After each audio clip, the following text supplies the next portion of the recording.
We're back. What a week. Bad boys. Bad boys. Bad boys. Bad boys, bad boys. What you gonna do? That's a little hint at what we're going to be doing. So this episode's dedicated to, I would say dedicated, I don't know. But we're just going to be reading some stories from like tribal police, police in general, but nurses or doctors, firefighters, security guards. If you missed out on this, we told you. God. Yeah.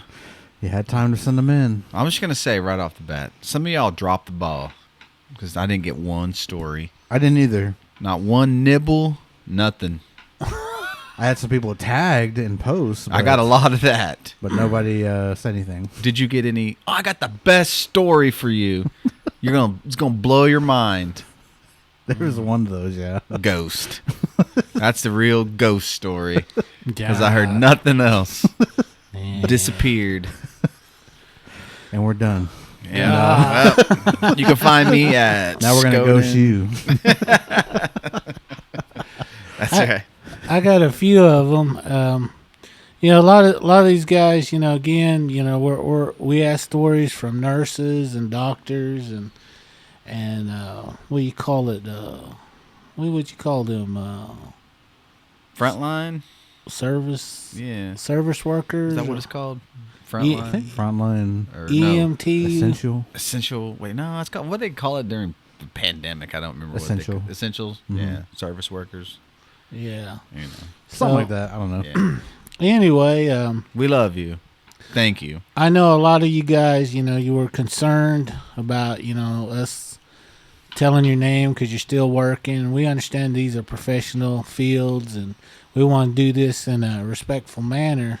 Again, sometimes my memory is not always that great, but, I'm going to try to do my very best. And again, apologize if I leave something out or I don't tell it the right way or whatever. But, again, I'm trying to, respect your wishes, keep these anonymous as possible. So with that being said, my first story, is a nursing story. And this lady, she works in a major hospital up here in Tulsa area. I'll just say that much. Again, she works the night shift. And, again, hospitals, you always get someone that, gets sick or pass away or, something like that, and this one was taking care of this individual, and they were in a coma, that sleep, status, and I guess this individual was in a bad wreck, and it was on those machines, and it was just a bad situation, and they notified the family that this individual was there, and that they needed to come as soon as possible, and this individual was laying there, and she was in there taking care of him, checking the machines, doing all the vital signs and stuff that the nurses do, and so anyway, make a long story short, she would go back to her where she sits. I forget what they call them, like a desk or whatever. Anyway, she starts doing paperwork, and his bed was kind of right in front of that desk, that room, so she can see him and the other ones that are in that ward.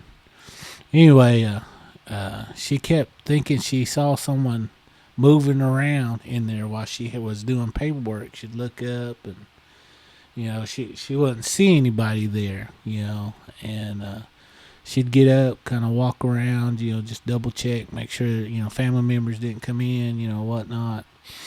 Anyway, she would go back, sit down, do paperwork, and anyway, night goes on. She heard a young man kind of say, "Hey, where am I?"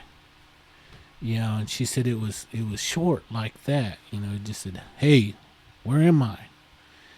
And she would look up, and she wouldn't see anybody there. And of course, this is late at night. Nobody else is really roaming around on this ward because you got other individuals that are similar to this one. Anyway, she kept thinking she saw someone in that room. And anyway, she went home the next morning.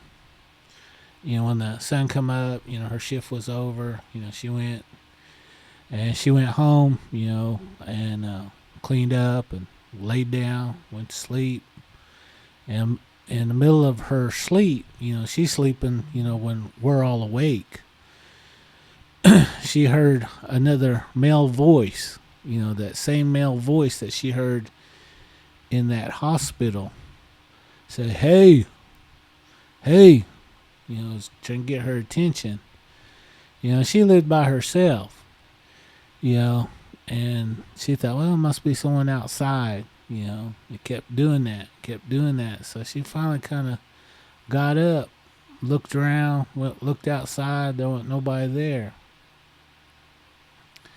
Anyway, she said, well, I got to go back to sleep, because I got to get up, run some errands, and then go to work, So she tried to go back to sleep, and she kept feeling like someone was in the room with her, and she'd wake up, she'd look around, there wouldn't be nobody there.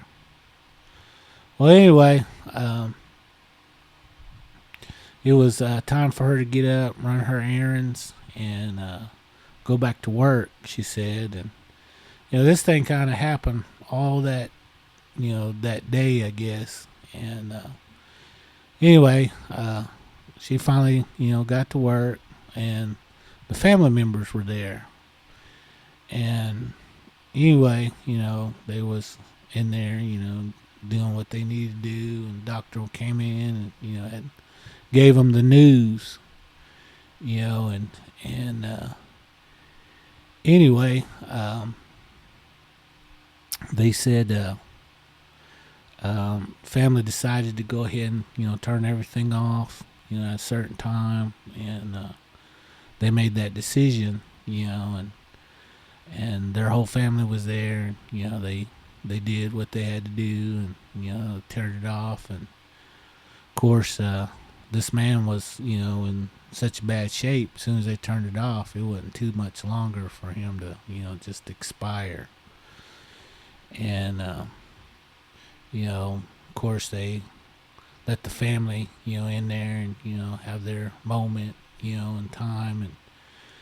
And, when it was all said and done, they came and took the body and, took care of it, took it to the morgue and, got ready for it to have autopsy and all that other stuff. And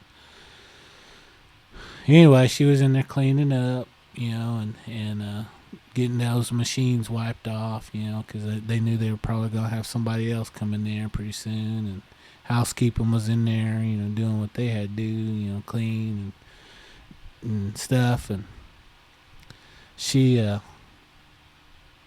turned around and she saw that man standing there, the one that was in a bad way, and he was standing there like he had a shocked look on his face. And she froze. And that housekeeper was still in there, cleaning up.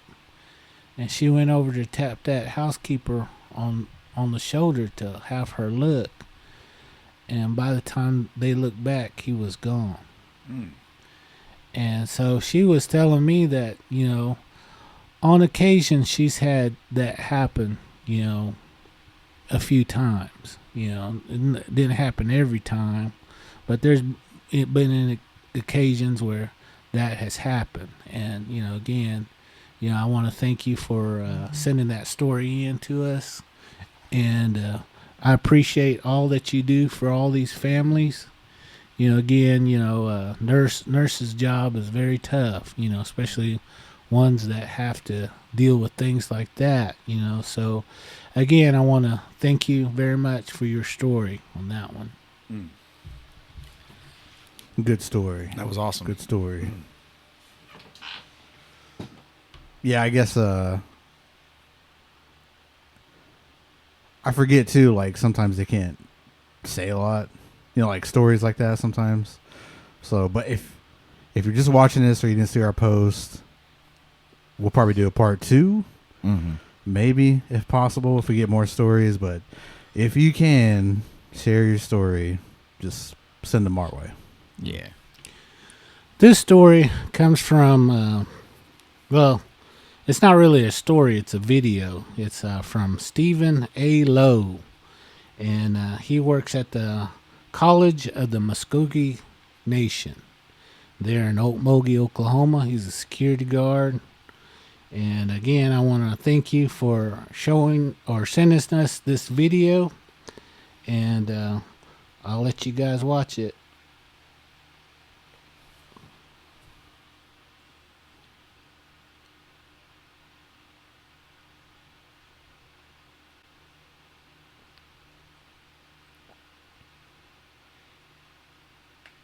That is so wild. You know, that Muskogee, that College of the Muskogee Nation, there are several people that have stories of that area or of that school. And especially there's a couple of dorms that, you know, they have visitors come in there like that. You know, but this was in their main, I don't know what you call it, their administrative building. You know, one of your first buildings you come in. And as you've seen on that video, that's pretty clear. You know, it looks kind of like like a handkerchief, but, you know, it disappears, you know. So, I mean, you know, again, you know, I know there's things out there. And, you know, again, you know, I know security guards, you guys don't always get, you know, the props that you deserve. You know, you guys are watching over people and watching over property, and, you know, you're doing this for low pay, you know. So again, I want to thank you for sending this in to us again. But I was looking, watch that video several times after you sent it to us. And I couldn't tell, like, it almost looks like those two ladies or whatever, are they interacting with it? Because it's like they stopped and it kind of goes in between them. I can't really tell. I would love to hear, like, the audio on that, you know. And then, like, there's that guy in the red shirt that kind of, you know, walks to the left of them, and then it goes over there to him, and then he goes out the door, and then it comes back in between the two ladies. And like I said, it's almost as if they're interacting with it. So I'm wondering, like, if they saw it or if they felt it. So that's cool. That's a cool video. It kind of looked like was it Zero from Nightmare Before Christmas? Yeah. How he said it was like a handkerchief. Yeah, it looked like that to me, but I don't know. It kind of looked like they're interacting with it too. Yeah, I like to hear the audio of it and maybe what they felt, if they felt anything. Right. But maybe got that cold chill. Dang. Ooh. Somebody's messing with the thermostat. Security, yeah. I wish we got some security from casinos, some stories from either back in the day or new. I was gonna ask you how old's that college? That's what I forgot what I was gonna say, but that was a question. that's not very old. It's only about 3 or 4 years old. Really? Yeah, probably about maybe 5 at the most. Yeah. Dang. So I mean, you know, again, that's old land, you know, that they built that college on. You know, so, and we've talked about this too. You know, I don't know if it was I think it was Tyler that had a question about that area. Yeah. You know, he was asking me questions, you know, and I told him, you know, there's a lot of stories about that area, you know, down there in Okmulgee.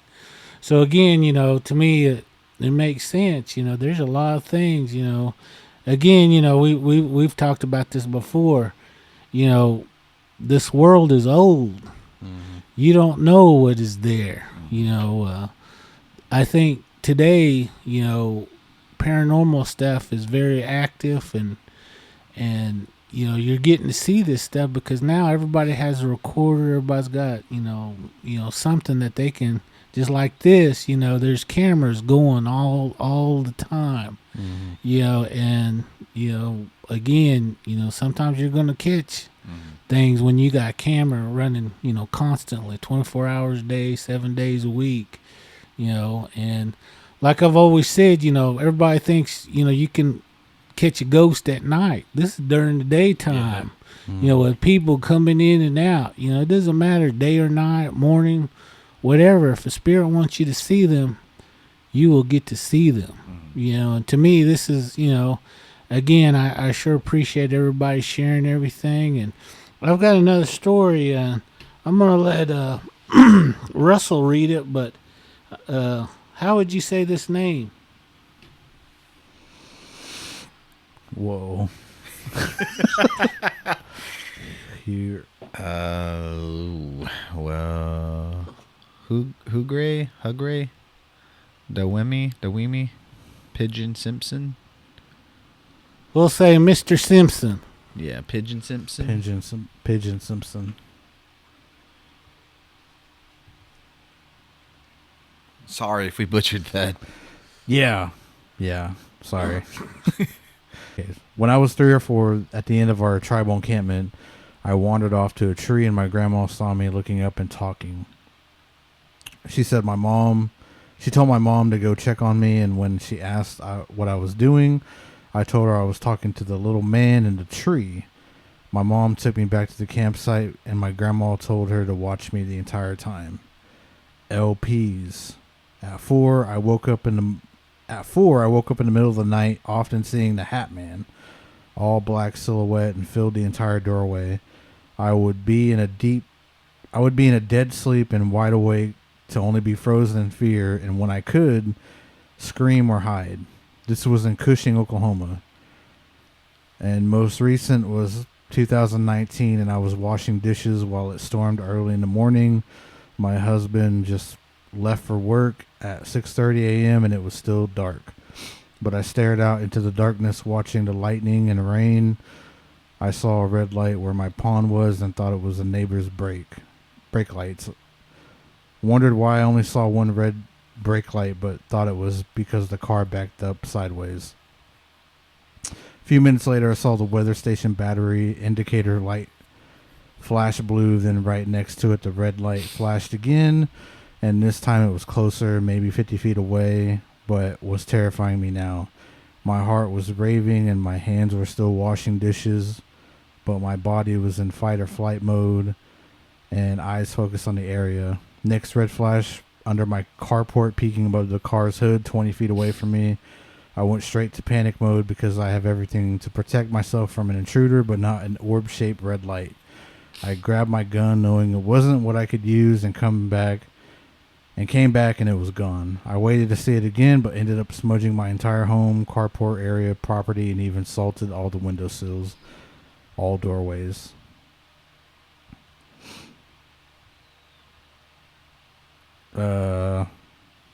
There you go. Oh, that's the I don't know if they're that good, but that's what I've physically seen. The rest is still ongoing, with something shaking my bed and seeing shadows or getting those creepy feelings of being watched or someone's in the room. Dang. Let me look at. So he's been Let kind me of look through here. he's kind of been plagued with that stuff ever since he was a kid. Yeah, That's crazy. 3 or 4 now, just recently. Do you think there's something to that? If you see some stuff, like if you're little, are you more apt to see things as you get older? Like, does it happen more often, or is it like one and done?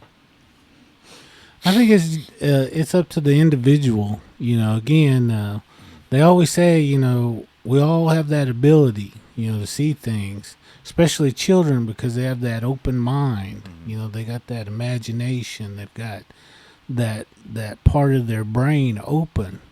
As we get older, we start to close that off. Some of us, not all of us. And then, pretty soon, it's gone, but to me, again, we all have that ability to see things, to feel things. There's not been a time that we've all haven't had that uneasy feeling, or we know something's wrong going to happen, and sure enough, that's why they always say trust your gut. That's what they're talking about. So anyway,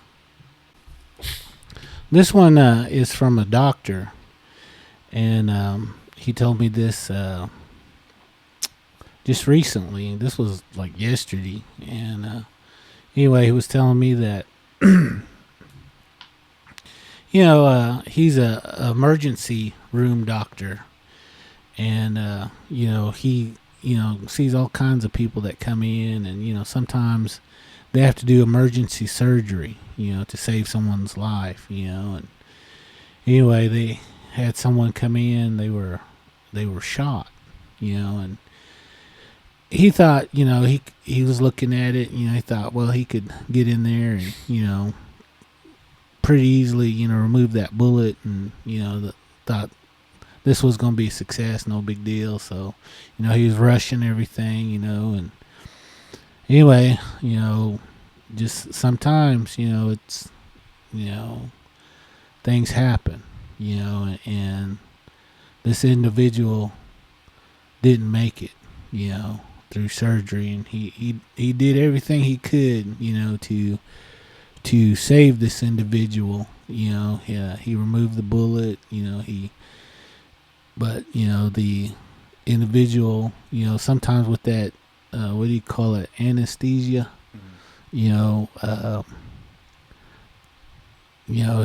the person ended up, passing away because of that, and it, again, these are just, things that happen, and in these professions, you don't always save everybody, but you try to do your best.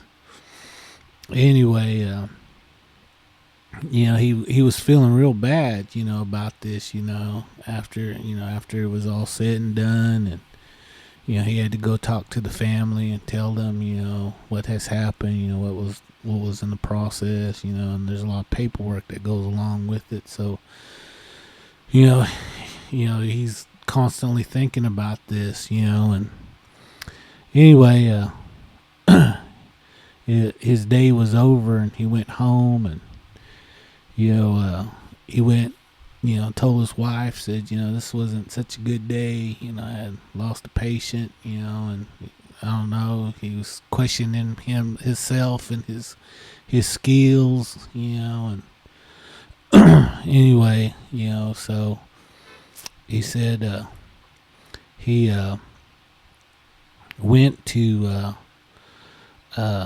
take a shower and lay down, call it a night, and he did that, and he's laying in bed, and he again, had this feeling, of something or someone in that room, but he had the lights on, in that room, and so he knew nobody was in there, but he still had that feeling, just something wasn't right, and anyway, he just had that kind of uneasy feeling. Of course, he was thinking about,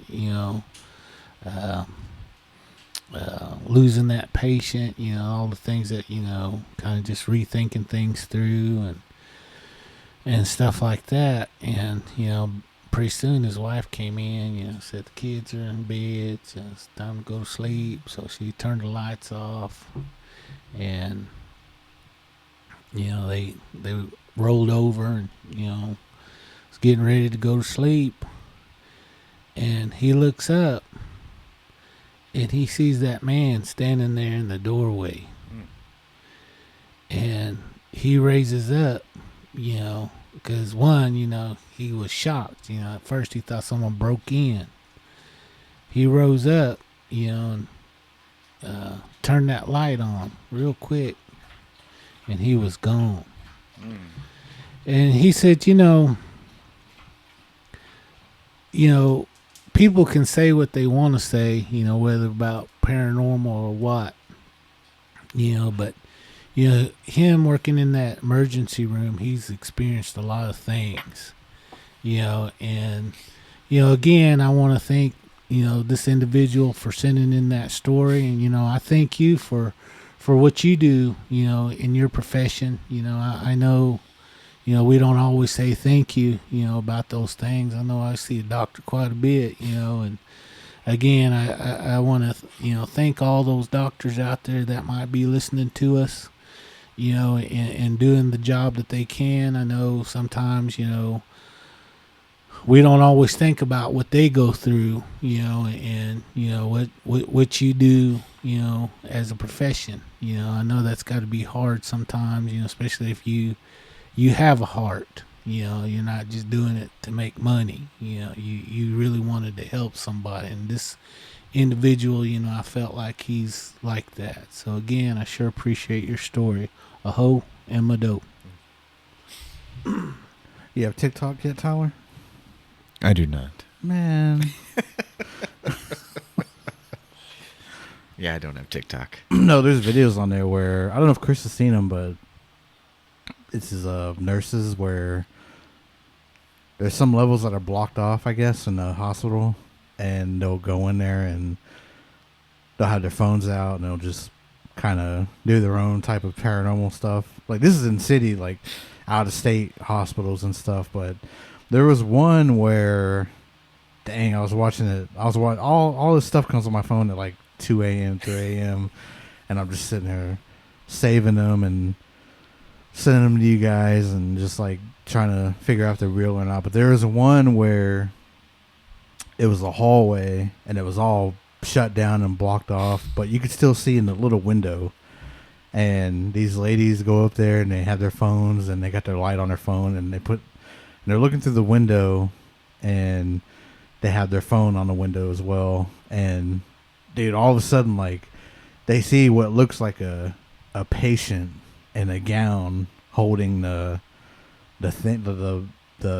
heart monitor, walking like across them, like kind of at a distance, not close, but it was at a distance at the end of the hallway. And it looked like a person, an old, just person that was there, and they just kind of like was just walking really slow. And those ladies are like, "What is that? Oh my God!" And they run off. They don't even figure out if it's real or not. They just like, their phone just goes crazy. Oh God, Tyler. He's getting scared. Got me jumpy, man. That's why we don't do this at night. Did I mess that up? I don't know. Oh wait. There we go. Sorry about that. Dang, Tyler. Like you were there. Kick that table up on Chris. Chris flip over. You got me nervy over here. I was like, He said, "I'm done. I'm out of here." No, but they just took off and ran off. But in that video, it's like a person that has that heart thing, and they're just walking across from where they're looking, and so they never see if it disappears or not because they just run off. But yeah, I'd probably do the same thing. get on TikTok. I keep hearing. I got a short one. It's more of a statement, I think, than a story. It's real short. She was saying, she goes by Cloud Bird. When I was working for EMSA, I worked in a couple of spooky ambulances. Just another presence in there, even when you're alone. So, I believe that. I have a story that was given to me by another ambulance driver. They was called upon the scene. And anyway, it was a bad wreck.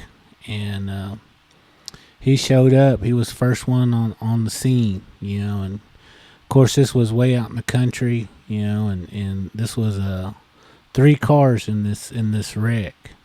And it was real bad, he said. All 3 cars, everybody was kind of really jacked up, but the the one car that I guess caused everything, it it slid on those roads and it ended up crashing right into the other car, and it caused that car to flip and it hit the other car that was behind them.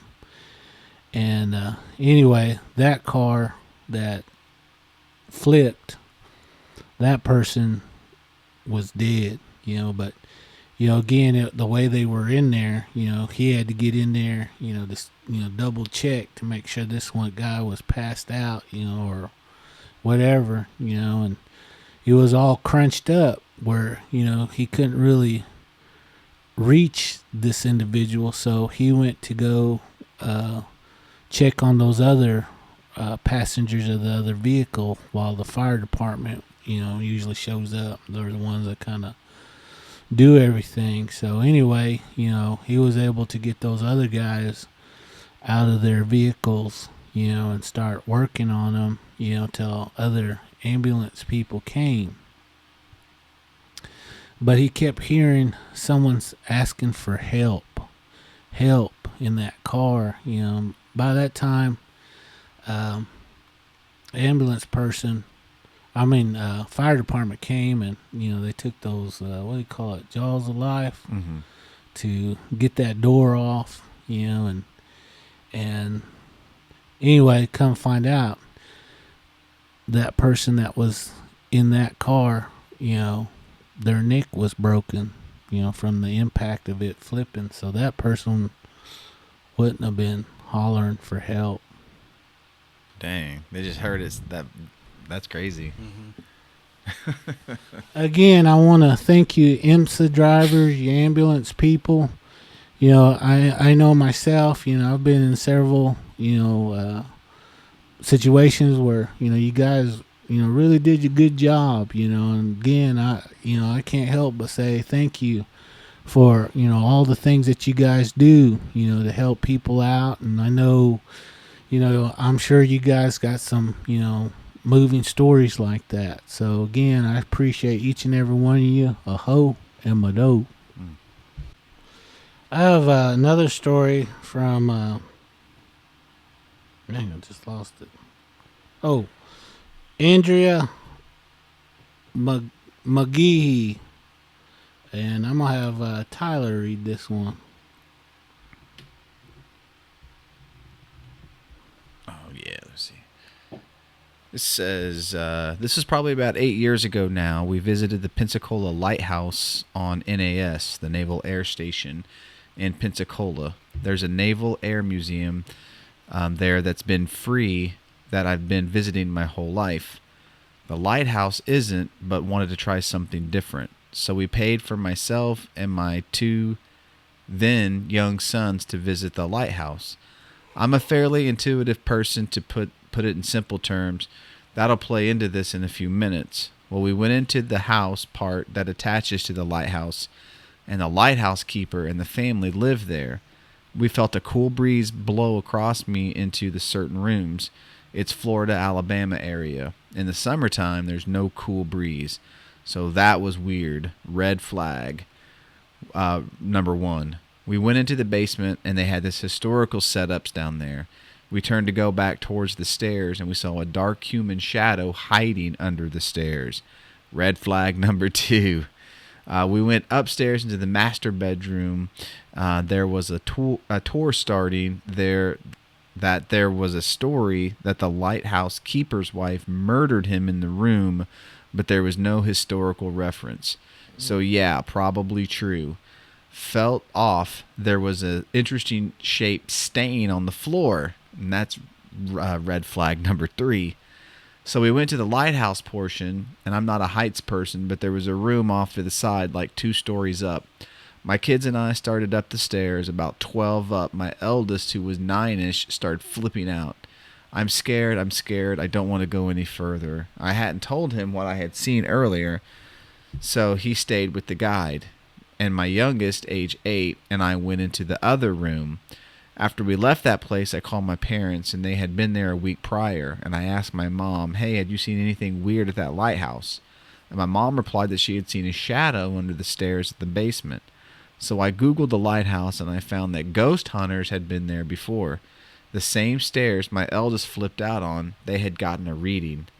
So a year later, I went back now with my now ex-boyfriend and his kids. In that same basement, he had the feeling like somebody blew on his back, on the back of his neck, and there was no air vents down there. And I haven't been back since, and I don't plan on it. In doing research, discovered escaped slaves had hidden in that basement. Dang. That's crazy. That is crazy. Motto for that Yeah. story. I bet there's a lot of interesting stories about lighthouses out there. I don't think I've ever seen one in real life. Just Some Forrest Gump. movies and movies and picture books and stuff like that. You know, I ain't never. But that movie, The Lighthouse, I want to see that. I haven't seen that yet. I heard that one's really crazy. Yeah, Aren't it's they locked in there? Yeah, it's made by the same guy that did The Witch. Oh, really? Yeah. So. I like The Witch now. Yeah. I've grown up, so I like it. So I'm gonna have to watch it. There is another. So Willem Dafoe's in The Lighthouse, and there is another one he's in now. I forgot the name of it, but he gets locked up in an artist home. He's in there trying to steal, but the entire house shuts down, like the panic room, and it just all shuts down. He's locked in there for I don't know how long they said, but he starts going crazy, and he eats like the aquarium fish that that guy has because he's just trying to survive in that house. And I don't know if it's on Amazon Prime or if it's on Hulu, but yeah, I've seen bits and pieces of it. But they said that one's a crazy movie too, like The Lighthouse. Like, yeah. Don't they just go nuts in there? I think so. Yeah. In The Lighthouse. Yeah, I actually try to stay spoiler free. So, but I've heard like it's an insane movie. Like if you like The Witch, you'll probably like it too. And the new Batman's in there, right? Oh yeah. Yeah, Edward Cullen. Edward. Yeah. Edward Randall. That's Jacob Black. Yeah. Wolf Clan. I got another story from Pawnee, America, from A.D. Pratt. I'm going to have Russell read this one. AD, shout out to AD. I always see him on TikTok, on live. Go check him out. And he won, I believe, second place at our event we had. I thought you got first. That was Fred. Oh, was that Fred? Fred got first, and I think AD... He might have got first. I think AD got first. I don't know. One of them.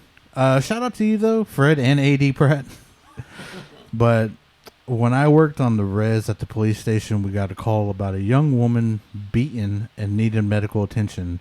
When we arrived, we started asking questions, and she said that she was kidnapped, beaten, and left for dead. She woke up and started walking towards the road and up to a house where an outside light... road and up to a house with an outside light. While walking, she said that a man on a horse came up behind her and he asked if she was all right. She said not really and that she was cold. The man in the horse gave her a coat to cover up. He walked with her to the road and he said that the house at the end of the road has a phone you can call for help. She looked towards the house and turned to thank him and he was gone, as well as his horse. She said that he made no noise coming up behind her and leaving. The ambulance showed up and treated her and took her to the hospital, but one of the medics handed me a coat. It was an old EMS jacket with the name printed on the back. I took it and was going to give it to my partner thinking it was his, but when I handed it to him, he was like, "That's not mine. I thought you had given it to her." And I said, "No." We went through our notes and was shocked when we found out that the man on the horse handed it to her. Now, where she had come from was in a wetland area, and very, very remote wild horses ran the area. But for a man to be riding one and for her to hear it trotting up behind her kind of freaked us out. We walked the EMS station and asked about the name on the coat.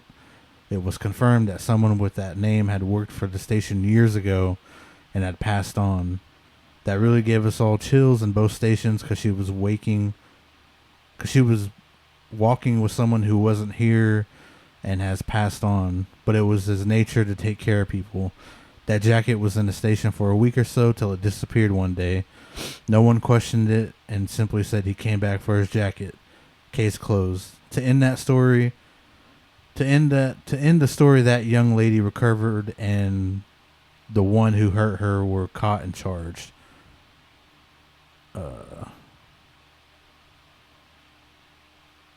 As for all that happened, it's just one of the many things that happens on the res. Just take it as it is. Just take it as it comes and move on. Oh, dang, Yeah. AD coming with all the stories. Dang. Yeah. I know he's on TikTok too, and he be sending me some stuff on there, paranormal stuff, and I send him stuff too. So send us more stories. Go follow him. Go follow him. I forgot his name on there. Let me look real quick. Is that how TikTok works? Is it like followers? Mm-hmm. Okay. Yeah. Little Native sent us this one. I used to be a wildland fighter, BIA of Wewoka and Seminole. We got a call one night to assist Okmulgee Creeks in the Walitka area. And when I heard the physical address, I said, hey, that's my grandparents' property. 100 over acres. We made it to the location, hike in, and control the... We made it to the location, hike in, and control the burn. Later on, we started to separate in two, and I told the guys to be careful. This area property is haunted with random noises and silhouettes of people walking around. My partner from Okmulgee didn't believe me until his headlight on his helmet goes off, and he said, whoa, they're all around us. These silhouettes, I told him, I said, they won't bother you till you start hearing the noises. A few hours go by. We started walking back to the vehicle. Those spirits or whatever they were started picking on my partner. He kept saying, you hear that? I was like, yep, don't acknowledge it. Pretend you don't hear it. Then this man takes off running. I said, don't run. They're going to chase you. And, well, he makes it back to the vehicle telling the other guys his experience, and the others were pretty much saying the same thing. I see little figures and tall figures walking around us, hearing clicking noises and whispers. I just sat there nodding my head. I told y'all. Dang. Muddo. What do you think that was? Don't run. LP? Takes off. Little figures and tall figures. Little figures and tall figures. All around. And he was hearing clicking noises. That says LP to me. It's all points to that. Mm-hmm. The tall figures, though, I think it was Shadows. shadow people, Mm-hmm. Bigfoot. Maybe what'd be cool, man? Bigfoot, LP in cahoots. You know what I mean? There's like there's numerous paintings, but there's paintings of Bigfoot and LPs jamming out, having a powwow and stuff. I think it might be like, was it Ratatouille? Where he's on his head, like pulling his hair around, making it move around.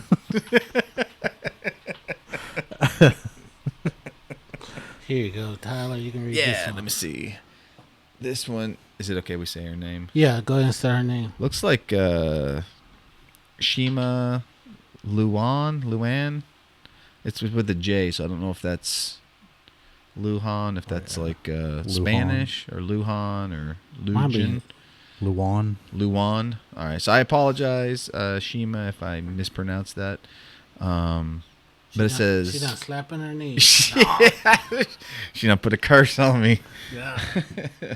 But it says, hello, my dad worked for BIA for 30 years and retired in 1996, and he wanted to share some stories. One was from when he was a patrol officer stationed down in the southern Pueblos area, and one from his brother-in-law who was a Navajo Nation police officer. First story from my dad. He was patrolling south of Albuquerque, New Mexico, when he decided to patrol Zia Pueblo.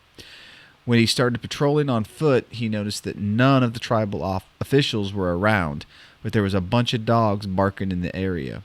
While he was walking the area, he kept feeling something watching him. He turned and scanned the area with his flashlight, but nothing was there. This happened a couple of times, and he still couldn't see anything, but he didn't do nothing. The dog stopped barking, and it was super quiet. Finally, after the last time he turned around to check the area, a loud wind noise startled him, and he was at the edge of a cliff. And he turned around and booked it back to his patrol car after that. Dang. So he almost walked off the edge of a cliff. That's crazy. Man, that wind sound must have warned him, like, don't go no further. The second story from my uncle. My uncle was stationed in the small Navajo community of Canoncito, west of Albuquerque, when he was dispatched to check on a hogan. When he got to the hogan, he noticed there were footprints in the fresh snow, and he followed the footprints for about 100 feet, and then he noticed they turned into dog tracks. Whoa. That's crazy. Footprints that turn into dog tracks. Man, that says something right there. Either wolf or dog. That's awesome. I don't know why I went to wolf, but Res dog. Hopefully it didn't. Never mind. I ain't even going to say it because they're going to get turned around something nasty, so I'm even going to keep it to myself. See, I'm afraid to speak out now. I'm afraid y'all are going to try to spin it. I'm innocent, y'all. I really am. Uh-huh. I ain't that sicko they make me out to be. Sicko. I'm just kidding. Okay, No. I got this story. This one again. This is he didn't want to be. He wanted to be anonymous, but he works in the funeral home. And anyway, he went to school for that. You know, working in a funeral home. I think, dang, that's crazy for being Indian. I don't know how many Indians actually do that. We got any more Indians out there working funeral homes? Let us know. Yeah. I know you guys got some stories, but anyway, getting back to his story, you know, he said, you know, he was fresh out of school, you know, finally got a location to work at, you know, and it was his first job. Anyway, story goes that, you know, he was learning, you know, they kind of went through, you know, stuff like that, you know, in school and stuff. So he wasn't unfamiliar with working with bodies and stuff like that, but you know, yet, you know, he was still new. You know, he was nervous about, you know, how well he was going to do. Anyway, his first night, they got a call, you know, to go pick up a body, you know, and anyway, he was, you know, on the spot, you know, on the job training, I guess you might say, you know, and anyway, he went and he had an older guy that's, you know, kind of working with him, you know, and shadowing him and stuff, and you know, kind of teaching him what he needed to know, you know.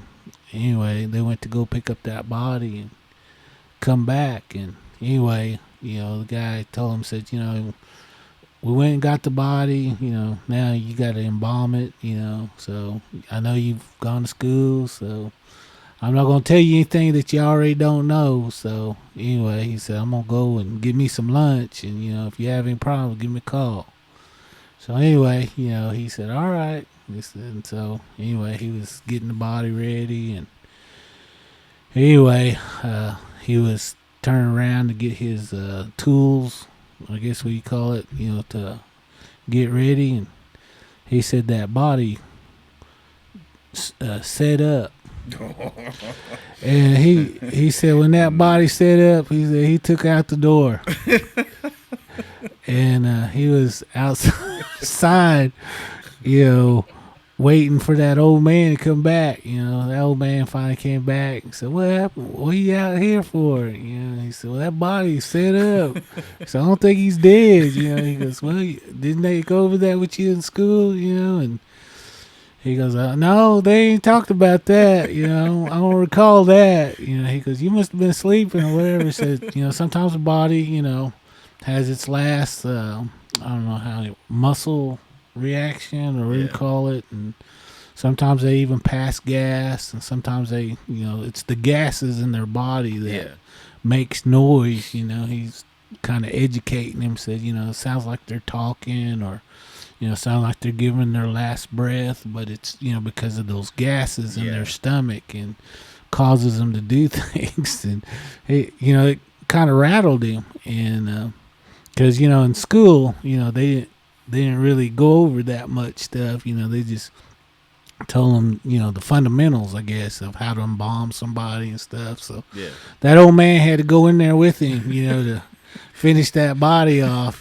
So they set him back down, and doing what they need to do, and stuff, and so that kind of rattled him, and he said, they finished it, and it's a long process, but they finished the job, and so he got to go home that evening, and he went home, and he was kind of thinking about that. He's still trying to shake off those heebie-jeebies off him, and stuff. So anyway, he went, and to kind of calm his nerves, he partaked, he said, and to kind of help him kind of relax a little bit. So he did what he had to do, and finally went to sleep. And he said he was middle of the night. He woke up. His mouth was all dry, and anyway, he had the good stuff. He said. So he woke up. His mouth was just dry. So he got up and walked through his little apartment to his kitchen, got in the fridge, and was drinking something. And he saw someone sitting on that couch in the dark. And he saw this, the outline of this individual, and it was just sitting on that couch. And he said, man, he dropped that drink and he turned that light on. There wasn't nobody there. But he said, he's still in that funeral business, now that he's been in there for like 8 years now. And he said, every now and then he has experiences like that, and, people come and visit him. And, that's one thing that, he said, again, people don't understand those things. Him being native, he kind of understands those things. So, now he's got his own ritual and what he does, for these people that pass on. He kind of talks to them and tells them, that they're no longer here. Yeah. And that's what he said. So, again, I appreciate, you funeral workers, like that. Again, I know, hopefully, my time isn't too soon, but, I know, I know we all go see him, so again, appreciate, all your efforts, and all the things that you do for us. Ho. Yeah. It's pretty scary. I'll probably call him cedar smoke because he just constantly smells like cedar. Man, everywhere he goes. I don't think I could do that, man. No way, man. Especially that happened on your first night. Yeah. Man, my resignation would be on that desk. Hot. I'll be done. Tyler run all the way home. Yeah. I'd rather go flip burgers, man. I work in the food service industry. No. Be working in the Scooby-Doo legs. Yeah. Take off. Oh, that's pretty scary though. Like when you see stuff that looks like sitting in your, I believe that, like, seeing a person there when nothing's there. But there was one time where I had a bunch of clothes folded up in my chair in this other room, and I put them on a chair, and then I have shoes like on the ground, so there was enough room. There's enough light to hit that room, and like you can't see very well, but you can see in there. But I walked by there, and it looked like somebody was sitting in that chair, and I stopped. It was like at 1 a.m., 2 a.m., and I was like doing stuff, and I stopped like right at our room, and I was like, man, was somebody sitting in my chair? And I was like, I gotta look. So I turned around, and then I went back there, and I looked, and sure enough, man, it looked like somebody was just like in that chair, and my shoes were just positioned right to where it looked like there were just one was there, and I don't know, my mind took off, and Man, I turned that light on and it was my clothes and just chairs laying on the floor. But it looked like somebody, I swear it looked like somebody's head went like that. Like looked at me and I was like, oh my gosh. I'm smudging. I don't care if that's my clothes or not. I hate when that happens, man. That's happened to me too. Yeah, my wife one night, I mean, she'd ordered a dress and it came like in the mail, and of course it came in like a bag and it was all wrinkled up, and so I didn't know, but she had hung it up on the curtain to kind of like, you know what I mean. So I was probably out there like on the couch like watching a movie or something, and I was getting ready to go to bed, and I turned the natives, we turn the oven light on. That's like our night light before we go to bed.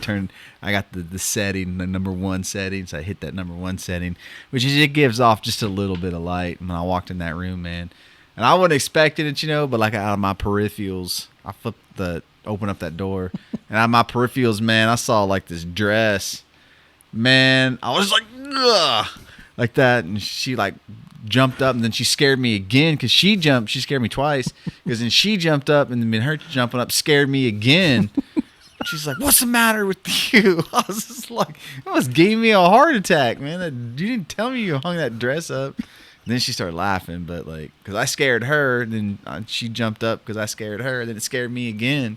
So I got double whammy that night. That's for sure.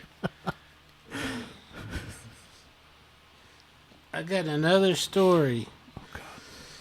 And this is from Janet Damron. And this is kind of a 3-parter story, so y'all have to be patient with me on this one.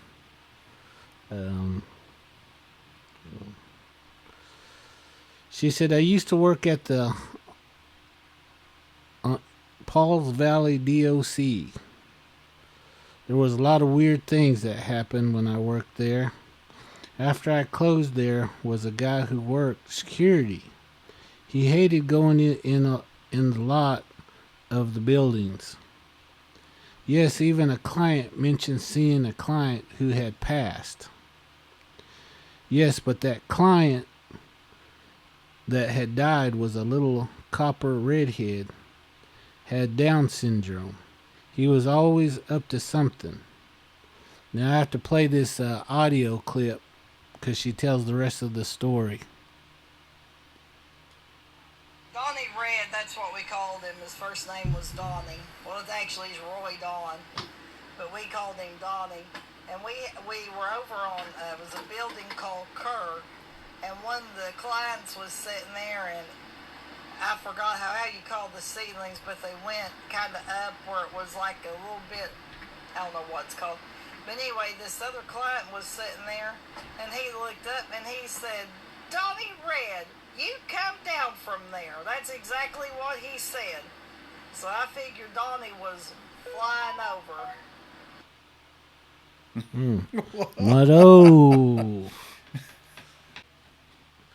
I have another firefighter story. In California they have a lot of, crazy fires that happen, certain part of the year, and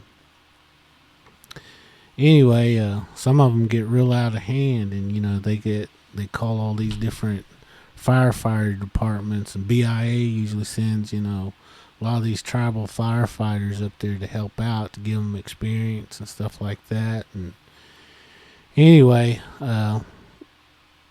they're always having those big fires up in California, and anyway, this individual said he was in this BIA unit. I can't say which one because he's still there, but he said they went up there to help manage that fire and take care of it. It's getting close to people's houses, and what people don't understand is, especially those forest fires, it gets super hot, and they got all this equipment on, and a lot of times it happens, in the dead of summer, when it's super hot, and he says, it can be miserable, and sometimes, people hallucinate. They get so hot, and they just start seeing things and stuff like that. But Anyway, he said he was out there, and doing his job, and anyway, he saw one of these other firefighters,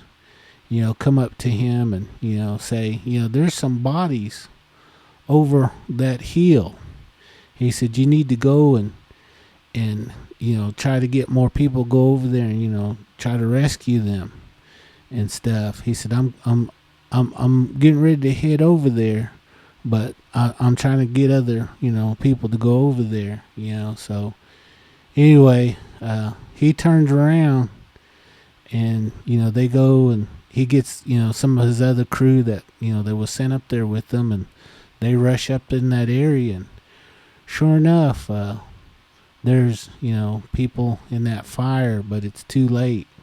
That fire's already on them, and they've already expired. They're on fire and stuff. So they try to put water on them to get them out, and drag them out, and to see what they might be able to save them. Anyway, and this individual remembers that firefighter, everything, because he said there's a way that each other, their equipment and stuff, and he said amongst those bodies was that guy. And I guess he thinks that he was there to try to get them to come over there to help save those bodies, and again, I want to, I know we had firefighters before, but again, I want to thank each and every one of you guys for the work that you do. I know you put your lives on the line. Again, really appreciate, the things that you guys do. Aho and Mado. Is that what those firefighters are? Like the BIA firefighters? That's when they do like the testing and all that, and they just go off into like wildfires?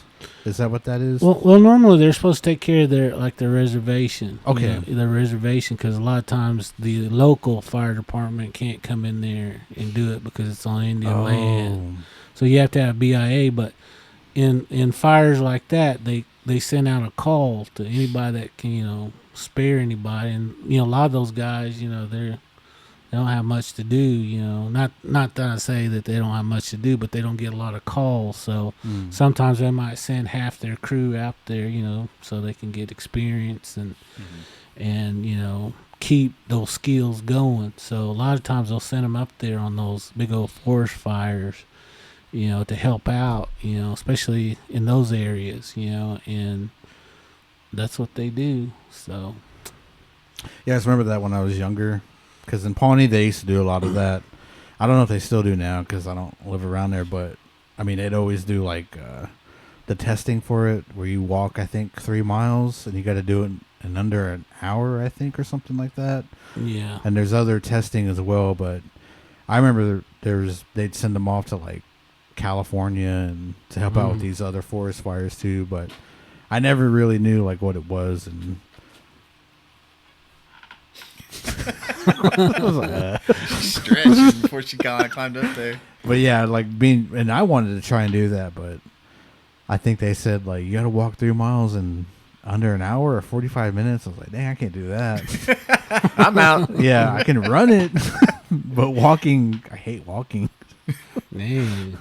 I can run, but yeah, like just because I remember watching I think my aunt did it, and she just held on to that because you had to wear a weight vest too. And she was holding on to that weight vest and just walking as fast as she could. I was like, dang, that's got to be real tiresome because you're trying to make a time and then you have extra weight on you. Why can't you just run? With the vest on? Oh, wait. Why can't you just run it? Yeah. I don't know. I think just because basically it might be because you're walking everywhere anyways with all that equipment on you.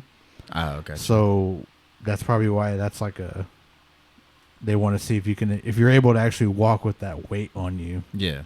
Because I guess they wear the same stuff anyways, right? Yeah. Yeah. When they fight fires. So, I mean, that stuff's heavy too.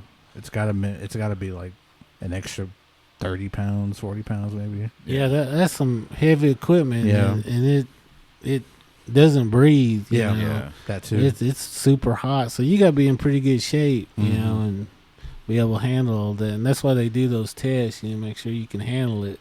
Mhm. You don't be in the middle of fire and just, you know, that'd Yeah. probably me. I'm falling out. Boy. All three of us God. trying to hold that hose, and we just Trying to lay down, but it's too hot. Get jump back up. No.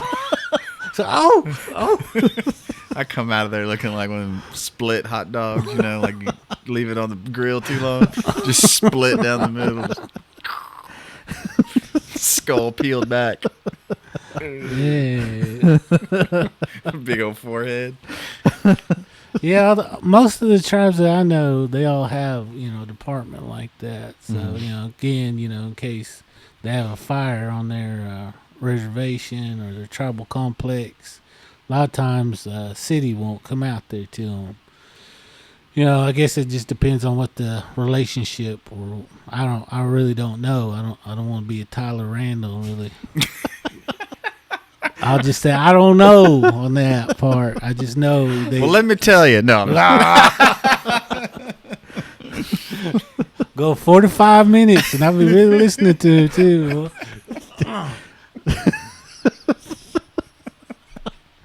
I have to listen to that episode again because you were really going, and you're like, "Well, I don't know."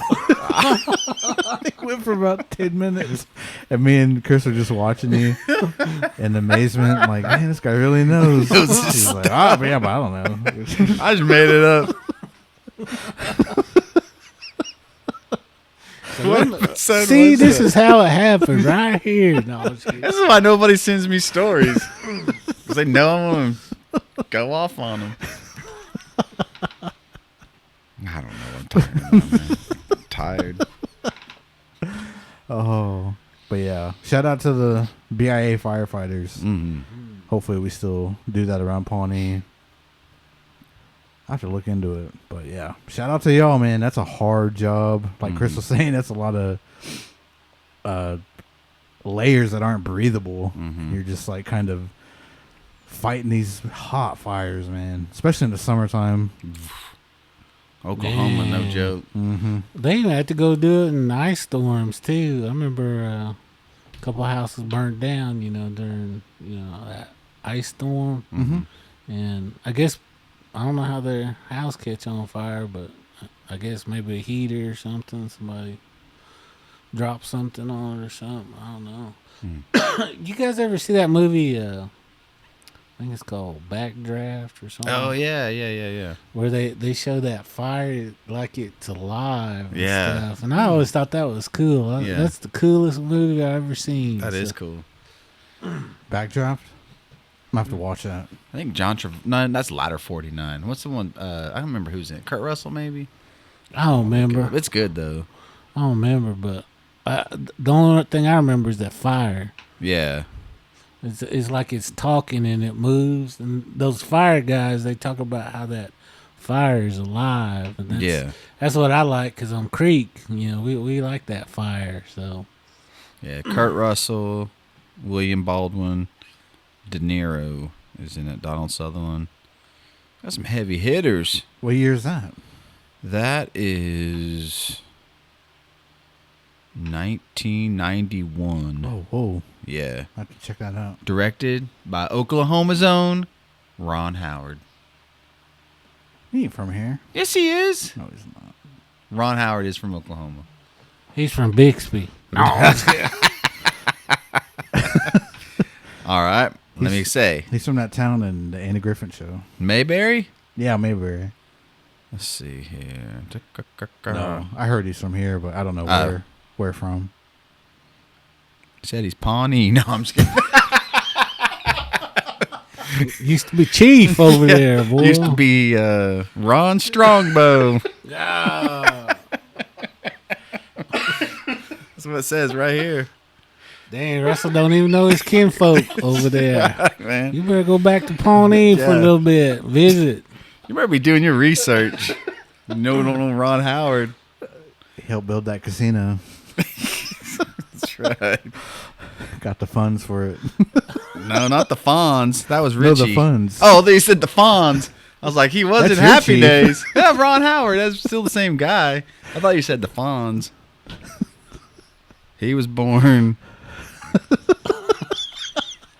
Well, he was Richie Cunningham. Not the buns. I said the Fonz. So you had to peek up. That's when where got buzzed. you know the Fonz is real native too, because he's the one that came up with a. He was doing that a long time before us. No, I'm just kidding. Where is he from? Duncan. Really? Duncan, Oklahoma. Where's that at? Duncan, Oklahoma is a city in Stevens County. Its population 22,310. Whoa. Yeah. It is the birthplace of the Halliburton Corporation, and it is located south, about down, I'd say almost to the Texas border. Oh, dang. But it's about south of like Norman, Oklahoma City, Oh, that okay. area. Yeah. Dang. Duncan. Ron Howard. It's pretty cool. Yeah. See, y'all learn a lot from me. Yep. I don't know. No, I'm just kidding. I don't know where he's from. I don't know where he's from. I'm going to have to look into the life and times of Ron Howard then. Well, we're trying to get him on the show. So if you're listening, come on. Talk to us. Talk to us about paranormal Paranormal, Backdraft, and Pawnee Nation. the Pawnee Nation. He's got that chief blanket. Chris has a Ron Howard story. I got Ron Howard right here on my phone. No, I'm just kidding. Dang, I just lost that story. Oh. He's on the line. Ron Howard's on the line right now. Dang. Got him on hold. Dang, now I got to listen to it again. Make sure I got the right one. I had it all marked up, boy. Where'd it go? Where'd he go? All right. Got one more story, and I'm going to play this. It's short, and it's just one of our listener stories. So let's see if I can. Hello, my name is Donnell Barlow. I'm an enrolled member of the Ottawa Tribe Otter Clan. I am also Yurok on my maternal side. I live in Spokane, Washington in the Pacific Northwest. Let's see, one of the stories I wanted to kind of share about happened recently, and it's happened before. So sometimes I do actually have activity somewhat consistently depending on the time of year in my home. And for the most part, it's pretty, I would say it's definitely not scary. I see it more as just another way of communication, and sometimes there's messages within that that I need to reflect upon. And I also just see connecting with spirit sometimes as a gift, because it really allows us to tap into that, collective consciousness, right? And we're able to defy dimensions and other realities. So I actually get pretty excited most of the time. But this just happened maybe a week ago. I woke up at like 3:45 a.m. and my daughter's Minnie Mouse phone, so it's a play phone, was going off. It was ringing and saying all this, stuff that the phone says. It had been pushed at least probably about 4 times to continue to say the different automated things the phone would do. And my daughter was actually asleep with me in my room that night, so definitely wasn't anyone in the house. We were the only ones home. I went back to sleep, and then I had a really strange dream about different types of activity in our house, a little bit more on the scarier side, I would say, but just definitely more intense energy.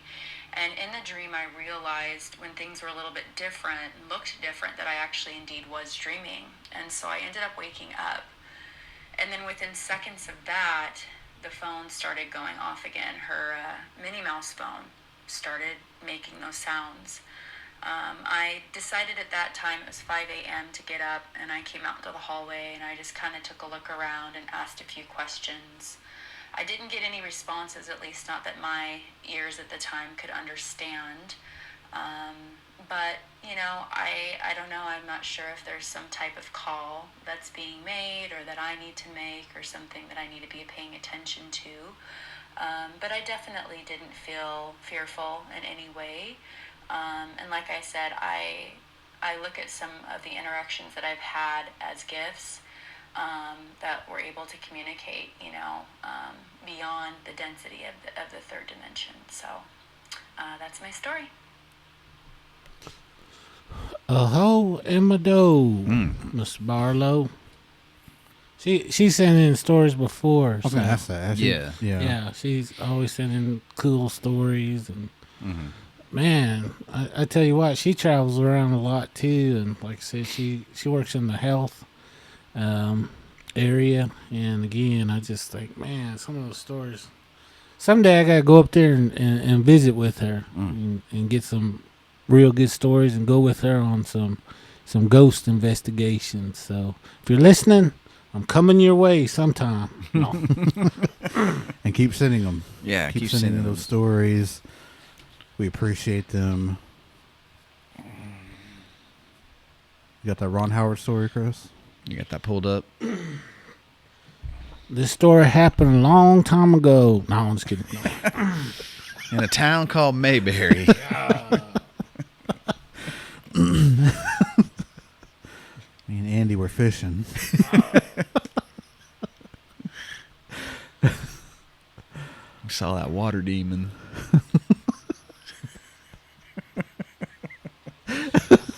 I think tonight was pretty cool because, all of them had, pretty much the same story. These things are real, and these are from professionals, in these different fields. And man, I mean, again, it's up to you whether you want to believe or not believe or whatever, but again, these are all different people from all different locations in different fields, and they're professional fields too. So, again, it's up to you what you want to believe or not believe. So, and if you missed this round, we'll probably do this again. So, what do we have? We had nurses, police officers, firefighters, Doctors, EMSA, security guards, the funeral worker. Oh yeah, funeral home worker. I know I'm missing some more, but yeah, send us your stories if you can. We understand if you can't, but I'd like to hear some of those life flight stories, man. Oh, those too. I bet they got some cool stories. Yeah. Well, cool, tragic, but cool. You know what I mean? Like, I don't know. Interesting. Interesting. Maybe that would be the right choice of words. Yeah. So even that too. But send us your stories if you can. If you're not sure, let us know if you want to be kept anonymous. We will for sure do that. We won't name you. We won't do a location or anything. We'll just tell your story. But is that all you had, Chris? Yeah. That's it so far. Let me see.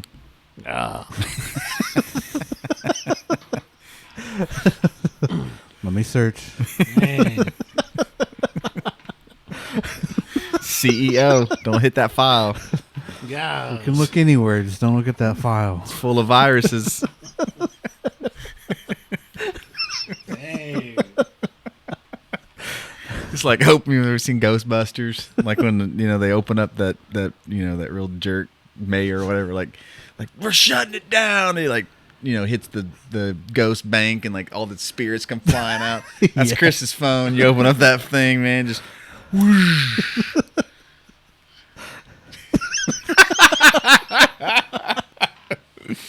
It just lights up like a Christmas tree, man.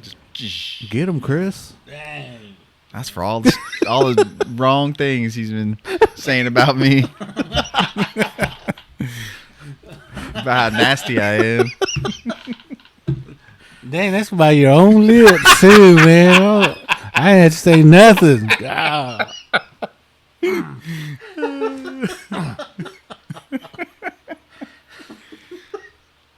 All right, you can find me at. Shut it down. Shut it down. Tyler's done. I'm done. Nothing else.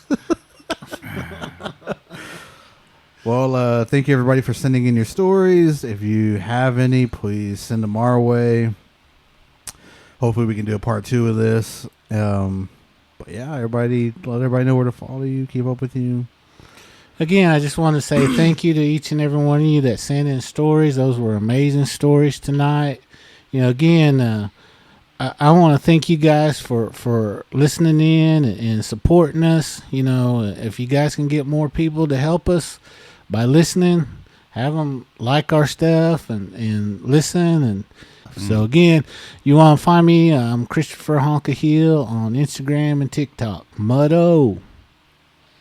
You can find me at Skoden_cinema on Instagram. Also got Pump Action _podcast. So follow me there. You can also find me on Facebook, Skoden Cinema.